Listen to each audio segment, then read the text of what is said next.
Azərbaycan futbolunun demək olar ki, adlı sanlı futbolçular hamısı kənarda qalır. Vəli Qasımov aparıb Şamaxıda akademiyaya qoyublar. Yəni halbuki o cür adlı sanlı futbolçu Neftçidə olmadı. Məsəl üçün mənim öz fikrim, idman direktoru olmalıdır. Çünki onun əlaqələri var. Portuqaliya ilə İspaniya ilə. Orada mütəxəssislər gətirə bilərdi, futbolçular apara bilərdi, əlaqə qurula bilərdi. Yəni bunların hamısı bu proseslər bu yaşanmalıydı. Nazım Süleymanov özü işsiz qalıb. Yunus Hüseynov artıq məcburiyyətdən Beydiyevin köməkçisi işləyir 60 yaşında. Yəni halbuki Yunus Hüseynov özü neçə klublarda baş məşqçi işləyir, ilk Karvanda olub, nəticələrdə olub ki, ilk mərhələ keçənlərdən biri də Yunus Hüseynov olub. Yəni amma hamımız kənardayıq. Demək olar ki, bizə ümumiyyətlə yanaşma yoxdur. Tərlan Əhmədov nəticə verir, xoşlarına gəlmir. Yəni deyirlər ki, yox, Tərlan Əhmədovu ləkələnməlidir. Tərlan Əhmədov çıxdı kənara. Biz ümumiyyətlə bizim o sadaladığımız adamların heç biri, hamımız adlı sanlı, savadımız da olsa belə biz heç bir işdə təmin olunmuruq. Bu demək olar ki, bir dövr federasiyada yanaşmaydı. Bütün veteran futbolçular hamısını kənara qoydular.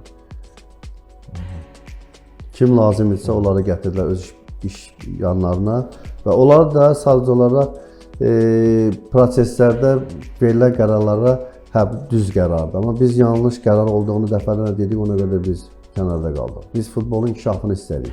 Biz futbolumuzun bugün sonuncu milli yığma komandanın Millətlər Liqasının D qrupuna düşməni istəmədik. Biz istədik ki, daha yuxarı qalsın.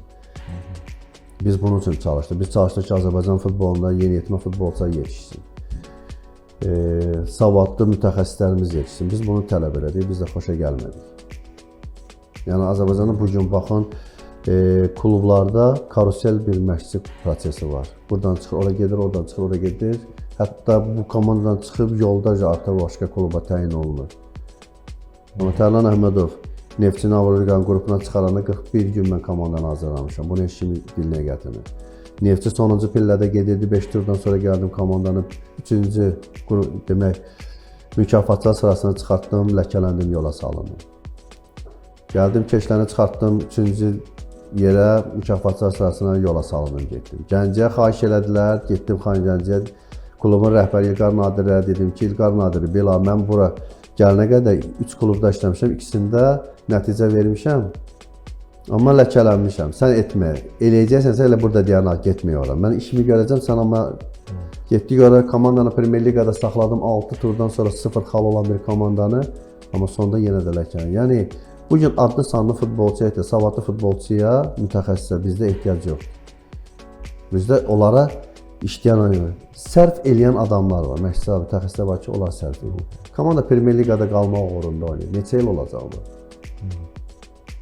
Nə vaxta qədər bir neçə klubumuz Premier Liqada qalmaq uğrunda futbol oynayacaq? Niyə nəticə verən məşqçini, iş görmək məşqçini, yəni inkişaf strategiyası olan bir məşqçiləri biz yaxın buraxmırıq? Niyə bizim adlı sanlı futbolçular kənarda qalır, ömrümüzü bu futbola vermişik? Biz məsələn deyirlər, hərdən bizə deyirlər ki, sizin dövrdə nə olub? Mən bir insanlara başa sala bilirəm ki, biz, Allah ulu öndərə qəni rəhmət eləsin, biz ilk yığmanın oyunlarını biz Trabzonda keçirmişik. UEFA, FIFA bizə icazə verməyib Azərbaycanda. Çünki bütün dövlətlər deyir ki, Azərbaycanda baş kəsirlər, adam öldürürlər. Ulu öndər gəldi, onun qarşısını aldı, demək, təhlükəsiz təminatı verdi. Bütün dövlətlərə ki, Azərbaycanda bir dənə hadisə ola bilməz. Biz ilk oyunumuzu İsveçrədə ona da qalib gəldik. Hələ biz onda göstərdik ki, nə isə bacarırıq. İndi təsəvvür edin ki, biz 2 mərhələ, 2 çıxıl deyək də, Avropa Dünya Çempionatında biz Trabzonda oynamışdıq. Tamaşaçı tamaşaçı gəlmirdi. Cəmi özünü öldürsəydi, bir 50 nəfər orada bizim Azərbaycanlı gəlsəydi, böyük şeydi. Biz öz tamaşaçımız arasında oynasaydıq ilk vaxtdan, bizim Azərbaycan futbolu tamamilə fərqli olardı. Biz elə bir ki, o uğursuzluq ki başladı Trabzonda, biz Azərbaycan gəldik, artıq burada da proseslər tamamilə həmin vaxtda vəsait yox idi. Vəli Qasımov İspaniyadan gəldi, ya Portuqaliyadan gəldi, gəliş-gediş bileti çətinlik çəkirdi o dövrdə. Federasiya bir dəfə verə bilirdi, bir dəfə verəmirdi. Vəli bir dəfə öz cibi ilə gəlirdi. Hər dəfə nə vaxt öz cibi ilə gəlsin ya. Nazım Süleyman onun kimi. Yəni Samir Ələkbarov, Şahan Diniyev o vaxtı İsraildə oynayırdılar, onlar da həmən şeyi yaşayırdılar. Yəni proseslər elə idi ki, biz üçün çətin idi. Amma bugün ömrünü qoyan o adamların hamısı kənardadır.